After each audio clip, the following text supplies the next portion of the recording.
Hi friends, आप सभी का स्वागत है मेरी वीडियो पे। मैं आज 40 साइज़ का कटोरी ब्लाउज़ कटिंग और स्टिचिंग का फुल ट्यूटोरियल आपके साथ शेयर करूंगी। अगर कोई भी आपको डाउट हो तो मुझे कमेंट में ज़रूर बताना, मैं आप लोगों का डाउट क्लियर करने की कोशिश करूंगी। तो मैंने बहुत ही सरल और आसान तरीके से इसको कटिंग और स्टिचिंग बताया, तो वीडियो को पूरा ज़रूर देखो। तो चलो वीडियो स्टार्ट करते हैं। आपका ब्लाउज़ का जो भी लेंथ होगा उसके साथ आप 1 इंच एक्स्ट्रा प्लस कर लीजिएगा। इधर मेरे यहाँ 14.5 इंच है तो मैंने 1 इंच एक्स्ट्रा लिया, तो 15.5 इंच। शोल्डर है 6 इंच, आर्म होल भी है 6 इंच।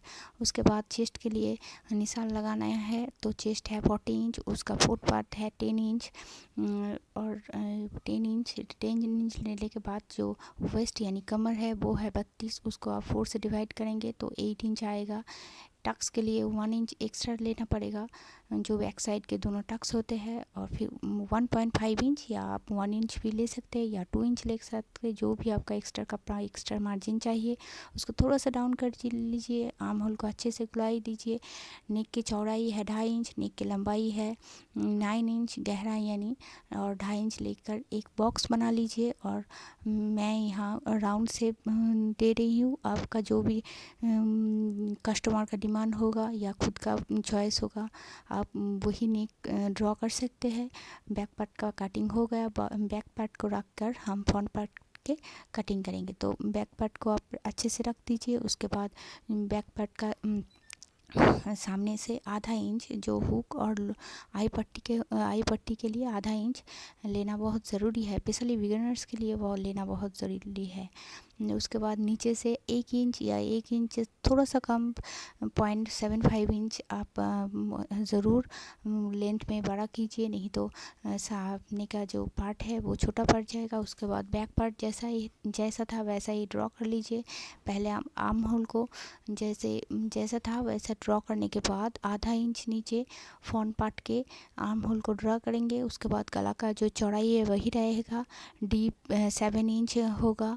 और इधर से 2.5 इंच लेकर एक बॉक्स बनाकर हल्के से गोलाई दीजिए। नीचे से 3 इंच ऊपर बेल के लिए निशान लगाना है। बेल के ऊपर बेल के नोक के लिए 1 इंच ऊपर या 1 इंच थोड़ा सा कम, और साइड में 2.5 इंच। कटोरी का साइज है 6.5 इंच, आर्म होल की तरफ से 2.25 इंच और गले की तरफ से 5.5 इंच लेना है। उसके बाद आप कटोरी को इन तीनों पॉइंट को अच्छे से मिला दीजिए। आप जितने अच्छे से मिलाएंगे कटोरी का शेप भी उतनी सुंदर होगी, और कटोरी सिलाई करने के बाद उतने ही परफेक्ट फिनिशिंग भी होगी और फिटिंग्स भी होगी। सभी पार्ट्स को अलग अलग करना है।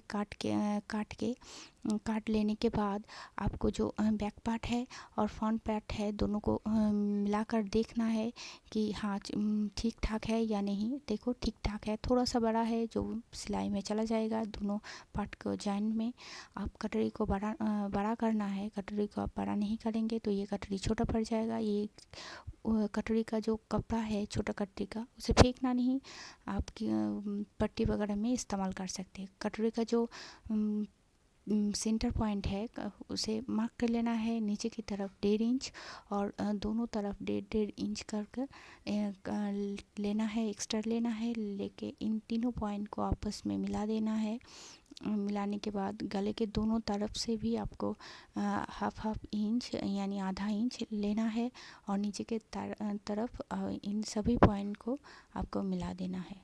देखो कटोरी अच्छे से ड्रॉ हो गई है। अब इसके बाद कटोरी को आप कटिंग कर लीजिए।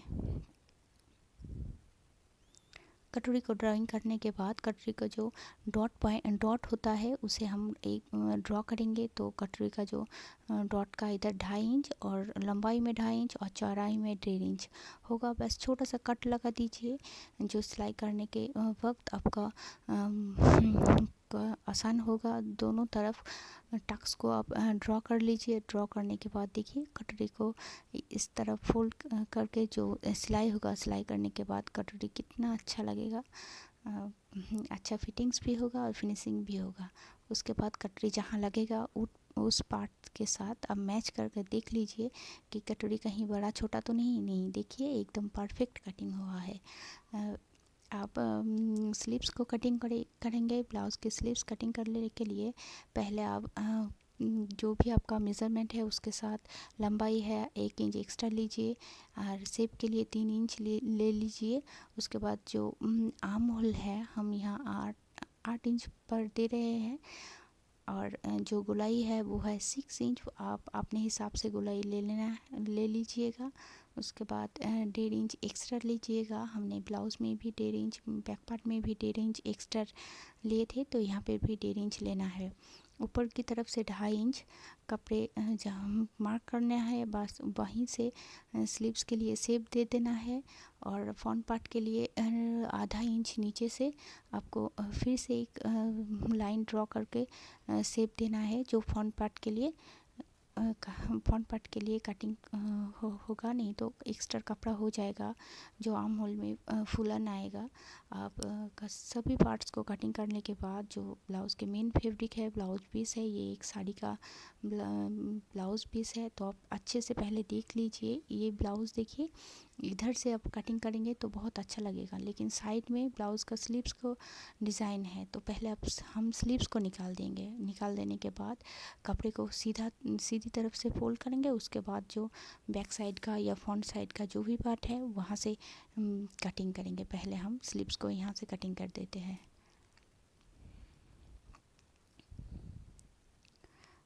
आपको हमेशा कटिंग करने से पहले ब्लाउज़ पीस को अच्छे से देख लेना ज़रूरी है। स्पेशली अगर प्रिंटेड है तो भी अगर कटिंग करने के बाद प्रिंट ठीक ठाक नहीं हुआ तो बहुत मुश्किल हो जाएगा। तो पहले कटिंग करने से पहले ही देख लीजिए। मेन फैब्रिक को पहले आप बैक पार्ट कटिंग कर लीजिएगा।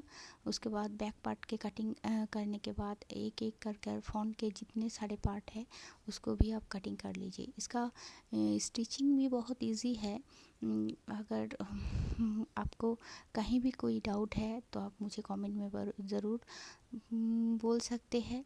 और आप कितने साइज़ का या किस तरह की कटिंग देखना चाहते हैं वो भी हमें कमेंट में ज़रूर बोलिएगा। और हमारा कटिंग कैसा लगा वो भी ज़रूर बताइएगा, और अच्छा लगा तो लाइक शेयर सब्सक्राइब ज़रूर कीजिएगा। तो चलो, सभी पार्ट्स कटिंग हो गया। स्लीव्स को फिर से एक बार शेप देते हैं।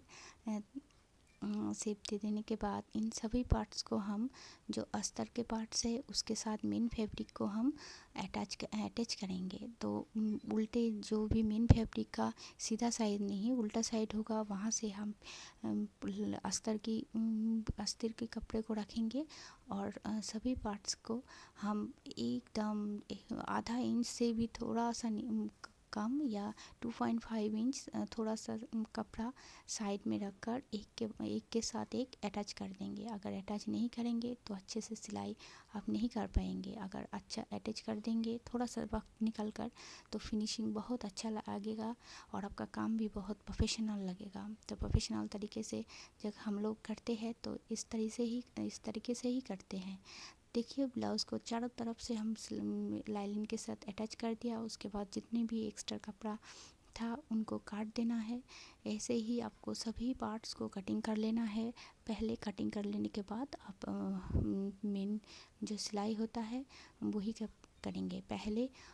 सबसे पहले हम कटोरी का जो टक्स है उसको ही हम सिलेंगे। टक्स का तो मेज़रमेंट हमने पहले ही कर दिया है, बस उसी मिलाकर जो पॉइंट था उसको मिलाकर हम सिल देंगे। कटोरी का जो टक्स है उसे सिलाई करने के बाद देखिए कटोरी का लुक कैसा आया है। अब कटोरी को ऊपर के पार्ट से हम जोड़ देंगे। तो कभी भी आप सिंगल सिलाई ना कीजिए, हमेशा मजबूती के लिए डबल सिलाई ज़रूर कीजिएगा। हर पार्ट्स को आप एक बार सिलाई करने के बाद दोबारा कीजिए। सिलाई करने के बाद देखिए कितना अच्छा लग रहा है। उसके बाद हम बेल्ट को अटैच करेंगे। बेल्ट को भी डबल सिलाई करना है और उसके बाद जो टक्स का जो एक्स्ट्रा कपड़ा था वो से हम मोड़ देंगे। अच्छे से मोड़ देने से बहुत अच्छा फिनिशिंग भी आता है और कपड़े को देखने में बहुत अच्छा लगता है। उल्टा साइड देखिए कितना अच्छा फिनिशिंग आया है। जो भी एक्स्ट्रा पार्ट होगा वो उसे छाट दीजिए। इसके बाद देखिए दोनों कटोरी ही रेडी हो गया। रेडी करने के बाद अब हुक और लूप की पट्टी करना है। तो हुक की पट्टी के लिए आप नॉर्मल अस्तर ले सकते हैं या फैब्रिक लेने की ज़रूरत नहीं, लेकिन लूप की जो पट्टी होगी उसे फैब्रिक और मेन फैब्रिक और अस्तर दोनों ही लेना पड़ेगा, तो अच्छा लुक आएगा। देखिए मैच कर देख लीजिए ये ठीक ठाक है या नहीं। अगर ठीक है तो एक्स्ट्रा जो भी कपड़ा है उसे काट कर एक बराबर कर लीजिएगा। फ्रंट पार्ट को साइड में रख देंगे। अब बैक पार्ट रेडी करेंगे। बैक का जो नेक था उसे कट कर लेना है। अब मेन फैब्रिक की उल्टी साइड में अस्तर को रखना है। अस्तर को रखने के बाद पिन से अच्छे से उसे सेट कर लीजिए। सेट करने के बाद चारों तरफ थोड़ा इंच 0.5 इंच या हाफ इंच से क्वार्टर इंच होता है, हाफ इंच से कम उसे करके सिल लीजिएगा, तो कोई भी दिक्कत नहीं होगा। ब्लाउज की फिनिशिंग भी बहुत अच्छी आएगी। इसके बाद टक्स के लिए मार्किंग करना है। टक्स लेंथ में होगा 4.5 इंच और जो टक्स की चौड़ाई है वो होगा हाफ इंच।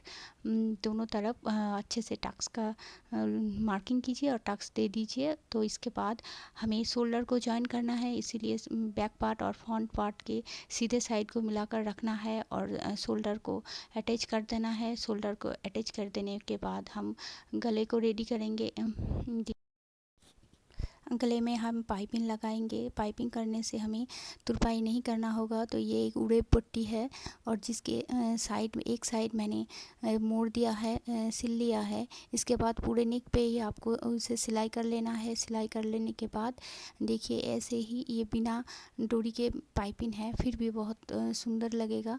मशीन के जो डबल फुट है उसे चेंज कर आपको सिंगल फुट कर लेना है। सिंगल फुट कर लेने के बाद कपड़े को अच्छे से मोड़ देना है।